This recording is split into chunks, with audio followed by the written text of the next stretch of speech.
Hey,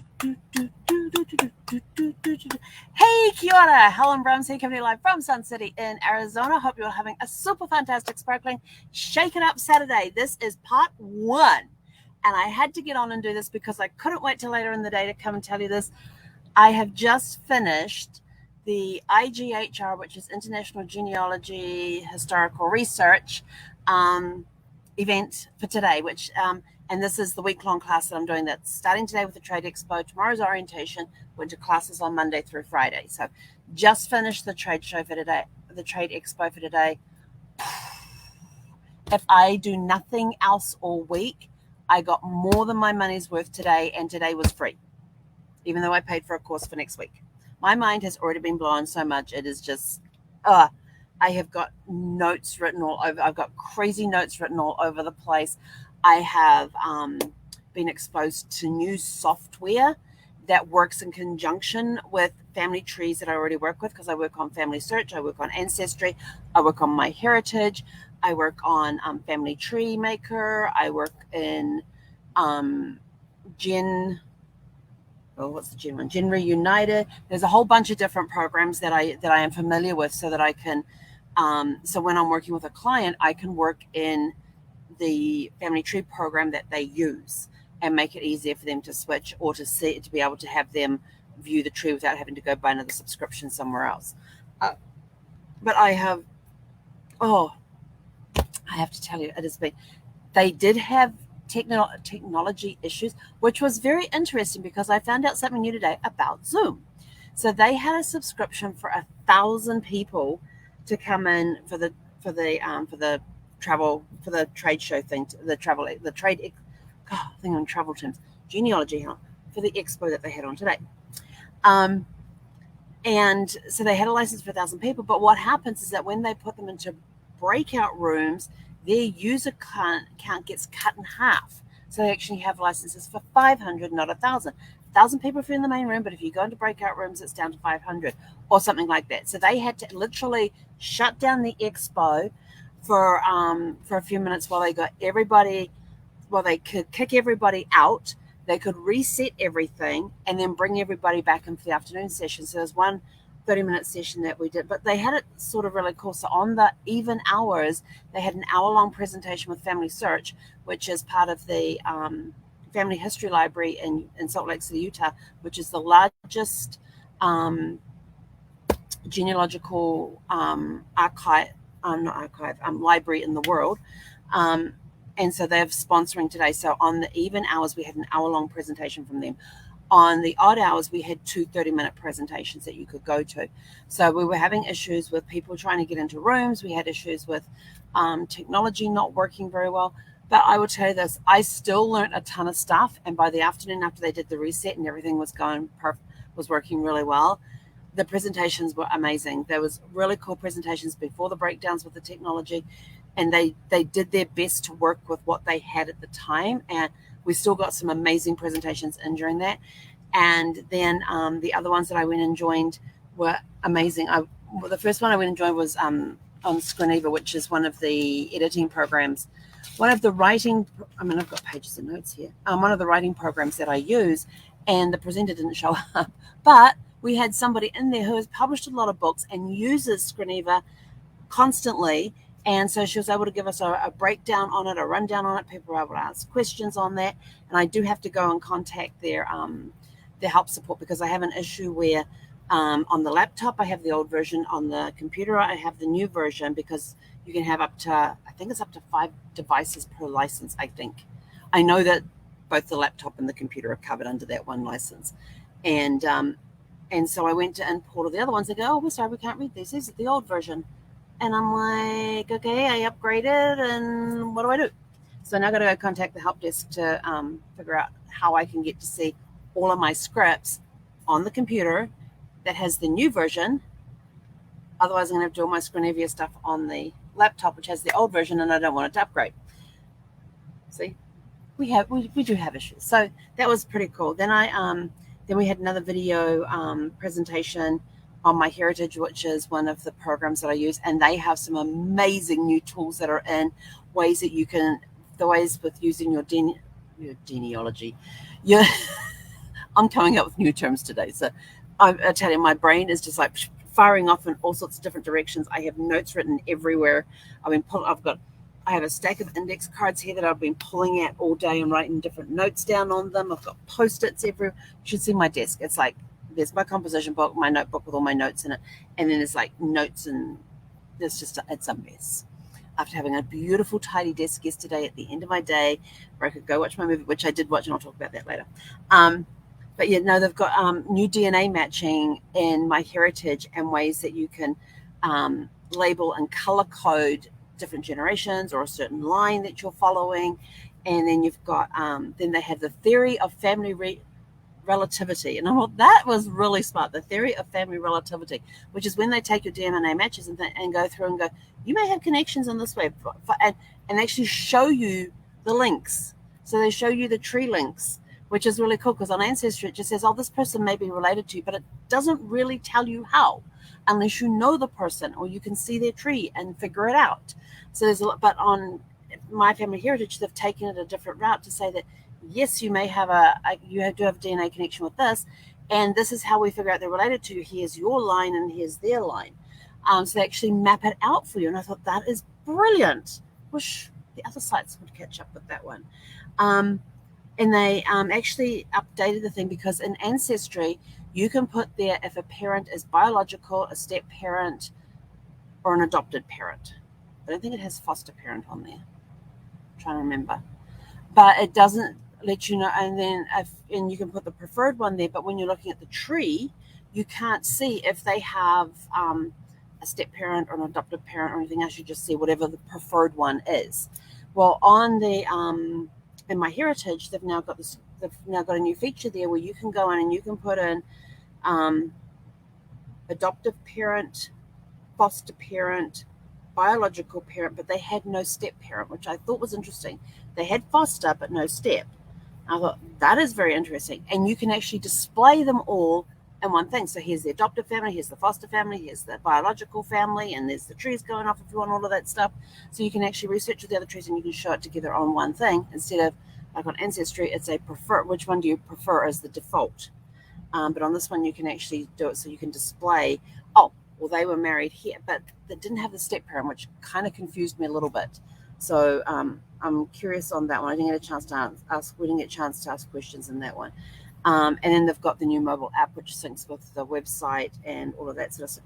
There was just a lot of great stuff. Went through the family that we got taken on a virtual tour through the Family History Library in Salt Lake City, all the changes that they've made, and seen some of the upgrades. And I have never been to that library, but they had some before pictures and some after pictures. Wow, what a huge difference from what it was to what it is and what their vision is. They're still doing some renovations and everything else that they've been working on since they had an earthquake. They closed down due to the global pause in March of 2020, and then a few days later had an earthquake up there, and there was minor damage done, but they used it as a time to go in there and revamp and redo and create more space. Because did you know, this was staggering numbers for me, and I wrote them down because they were such staggering numbers, that the Family History Library in Salt Lake City has about 500,000 books on their shelves and about another 500,000 in storage because they've got nowhere to put them on the shelves. They have about 1.5 million rolls of microfilm. And some of them have been digitized that you can access online. And some of them, due to copyrights, are digitized, but you have to be in the library in order to see them. And this is where they're running into a lot of problems, especially with books. They're digitizing what they're allowed to digitize as far as their contracts regarding the books say they can do. And then out of those digitized copies, if the contract says they can put it online, it gets published online. If it says it's got to be in the library only, and like they'll have like an image with a little key above it which says it's a protected item, and that means that you've got to be at the library to have a look at it. So they have these different icons that they can use on the different things. So they have about 1.5 million rolls of microfilm. And if you think about how much data you can get on microfilm, if you even know what microfilm is, that's a lot of data. That's a lot of information on there. And then they have over 600,000 microfiche And I still remember one of the libraries I used to work in when I was in the Air Force, we dealt with both microfilm and microfiche was part of the things because there were manuals on there and you could bring them up and print the page out and that sort of stuff. But I remember when I would go researching with my mom, she would get me to operate the microfilm or the microfiche reader because I could go through it at a quick pace because I was used to working with it.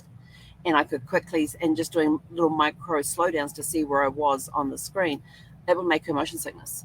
She tried to watch me one time. She's like, Helen, you got to slow down. I was like, why? I'm getting to where you want me to go. And she says, it's making me, I'm getting seasick. I said, then don't watch.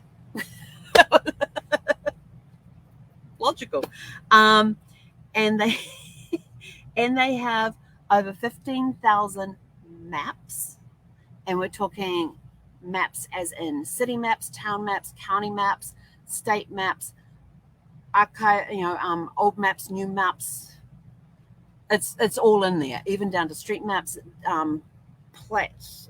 property maps, all sorts of different maps that they have there. And they've got these great big tables that you can view them on. It's really cool. And they have over 20,000 pedigree charts. And we're not talking like the little ones that you get on the standard sheet of paper. We're talking the big, massive ones that go back several generations. And I was just like, that is so cool because it's so bad. So yes, we got the virtual tour through there and got to see some of the stuff, but those figures just like mind-blowing. I know, I'm crazy. What can I say? And then we found another software.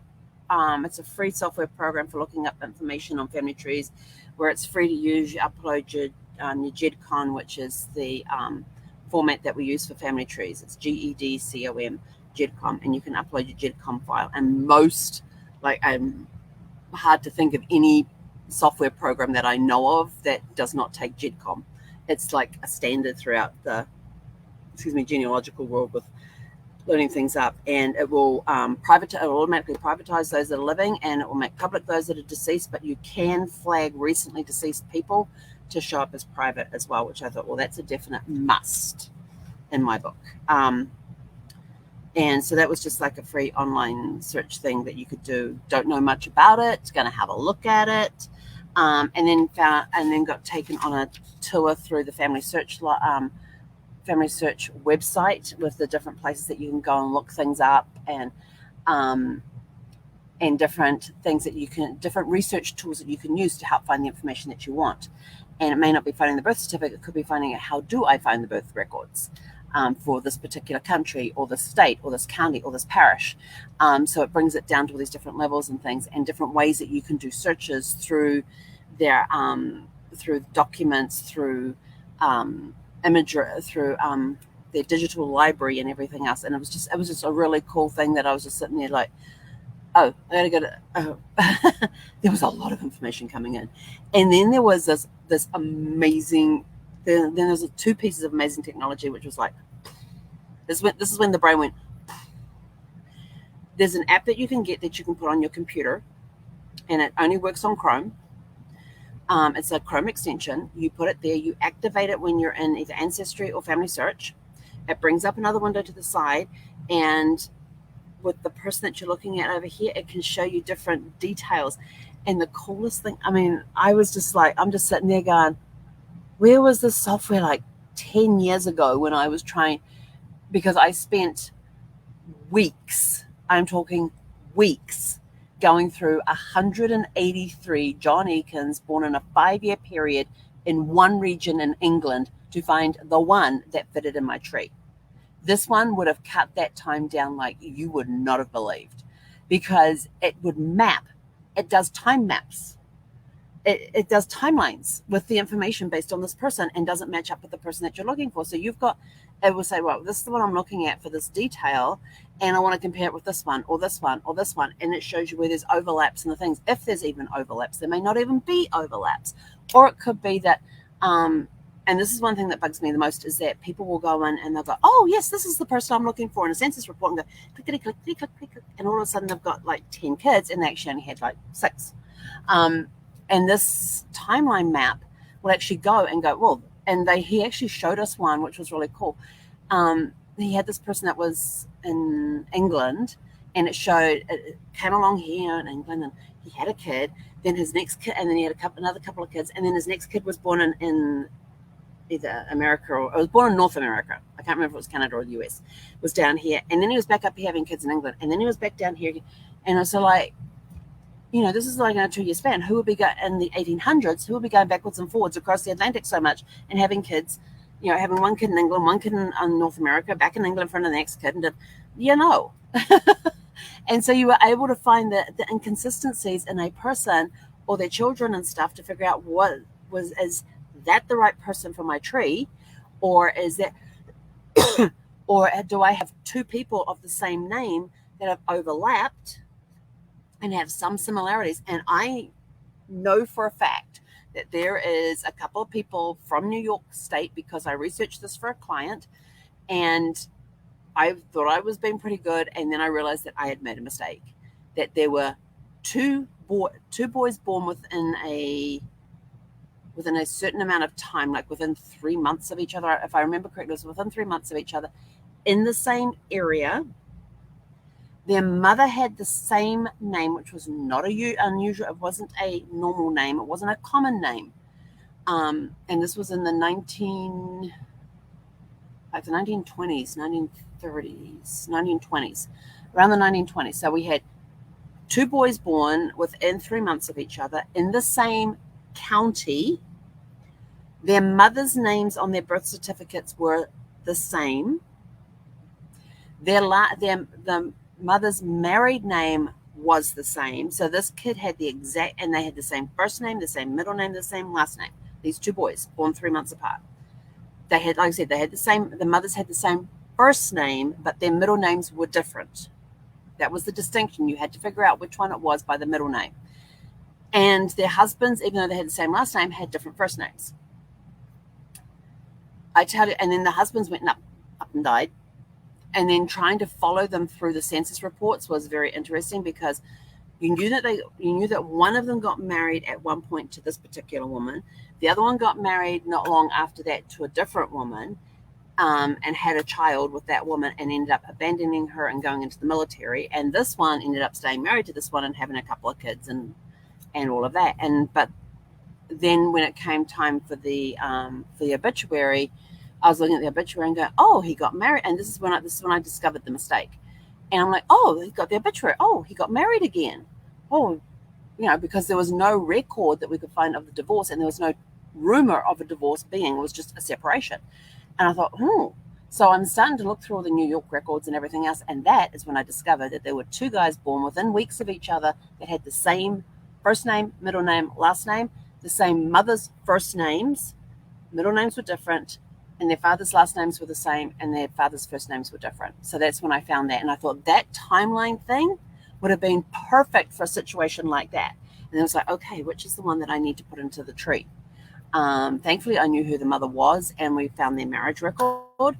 So I knew which one at that particular point in time was the correct one. You couldn't go by age unless they had the birth month and the date written on there, because these guys would same year, just weeks apart.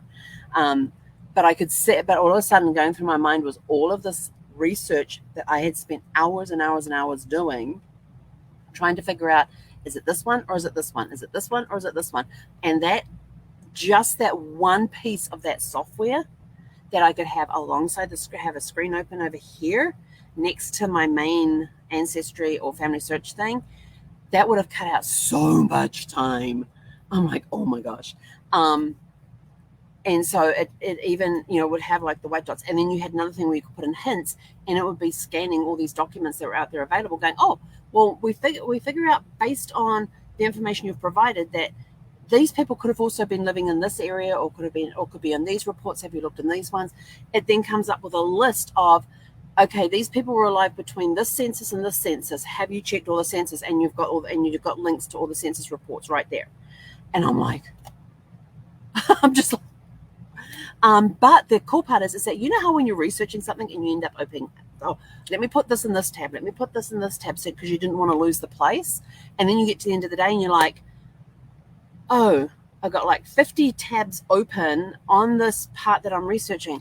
Oh, what am I going to do? Because, sometimes when you have a lot of tabs open, it takes up it can interfere with your Wi-Fi connection, whatever. You say, oh, but I still got to go back. Oh, now I've got to go back and write down all those names. I've got to bookmark all those things. Yeah, no. You got this little software thingy open on the side there, and you can just click this little button, and it saves all your open tabs and has them listed. So when you go back next time, you just go click, boom, there's that tab that was open with that record on display. I was like, oh my God. I was almost in tears with happiness of this thing. It's like, where has this been all my life? It can help you, it can, with the comparisons that it can do with people in your tree and data that's in your tree, it can help you find where have I got possible bad data in there. Yes, it may be correct on somebody else, but it may not be correct for this particular person who is in my tree. Or, we've actually got the wrong person in the tree. We're supposed to have this person over here in the tree. So it can show you those sorts of things. And it was just sort of like, and it's got a research log. So it's like, if you go into a tab, it's there. If you get their whippy-doo thingy, it does all the citations for you as well. I'm like, there's like almost tears of happiness coming down my face with all these hours and hours and hours that are spent doing. This could help with online research so much. And not only that, when it comes to doing the citations, oh my gosh, ask any genealogist about doing citations. I don't know of, I do know of a couple of people who love doing citations. I did a whole week on citations back in January, and let's put it this way, it was not the most popular topic, in my opinion. It was not a very popular topic. And I was just like, I am so confused.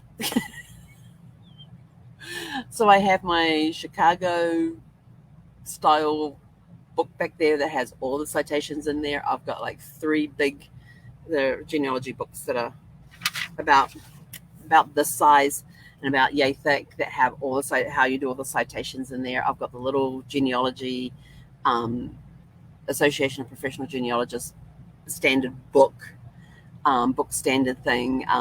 I've got plenty of samples that I can go to and go, okay, this is what I want to do. Where's that sample? There it is. Basically copy out the format and do that. This program, if you get the whippy-doo version of it, it will do the citations for you. Oh, you don't know how happy that makes me. I was so excited to get this. I wanted to jump off, and I thought, no, I've still got 2 more sessions to go. And then the next session was with Vivid Pics, and they are a restoration program for restoring images.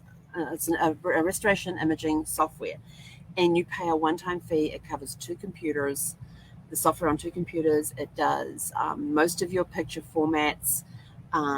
You can scan pictures straight into there. You can upload pictures into there. You can do their little program thingy, and it will restore photographs. And it now also does documents. So if there's old documents that you're trying to read, you can help lighten it up to help see the actual letter strokes.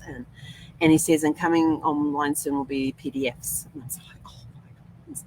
And then he was talking about some of the other stuff that they have. They have genealogy online classes where they've brought in professional genealogists. It costs you $1.99 to rent each video for 30 days.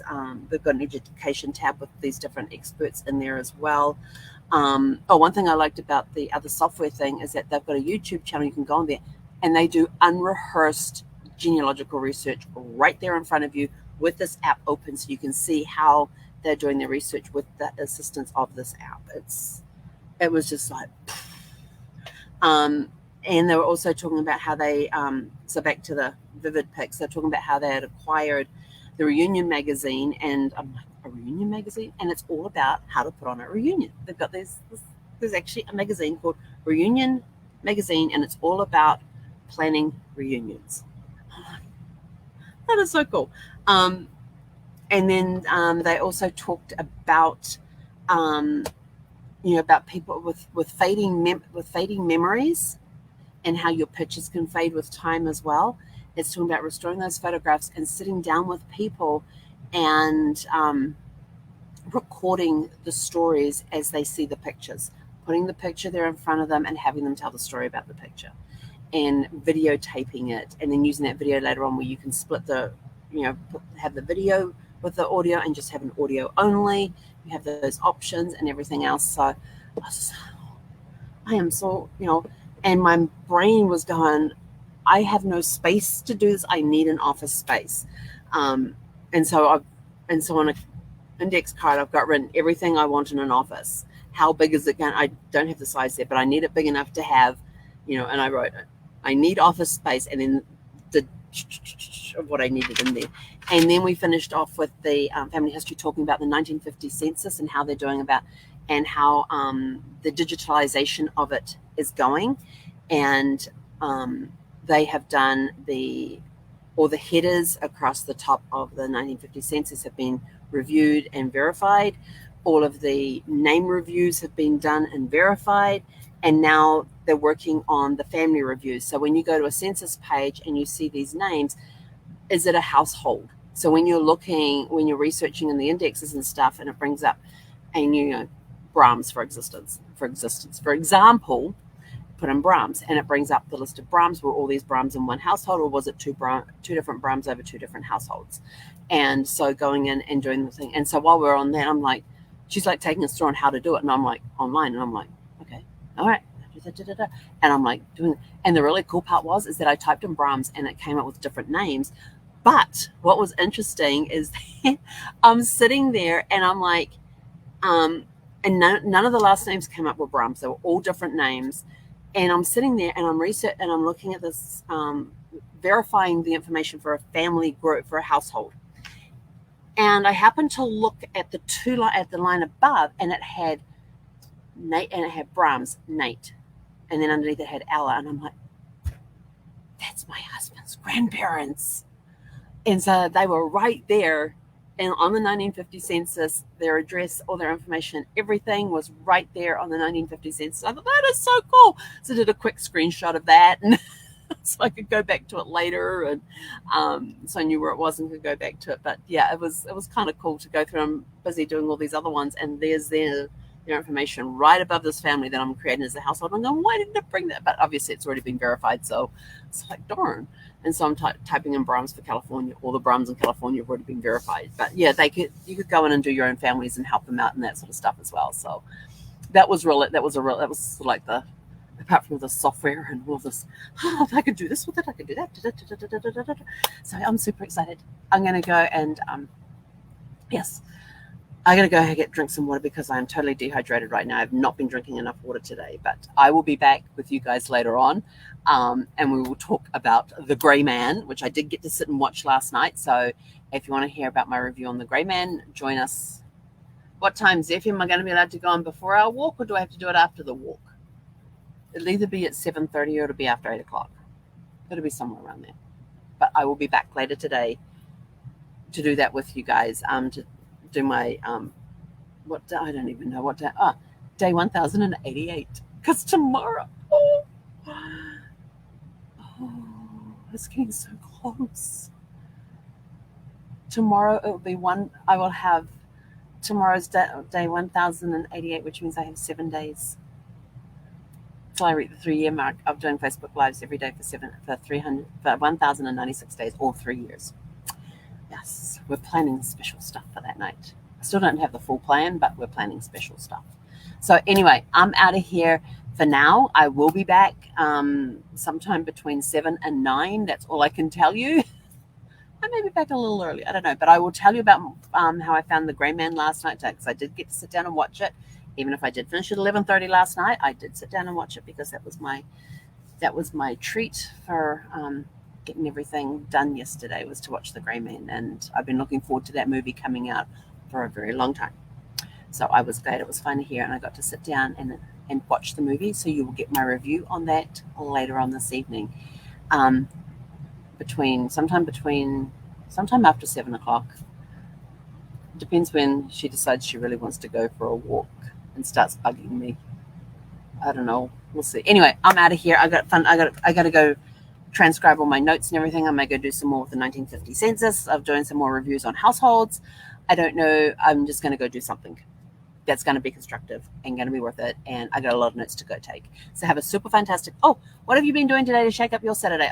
My day was like a mini earthquake. It was a day of mind-blowing stuff. So go out, have a super fantastic sparkling shake it up Saturday. Go do something new, do something different. do something you've never done before, redo something, maybe go and do something that you haven't done in years, go out for a drive, and we will catch you guys back here later on this evening. Hei konara.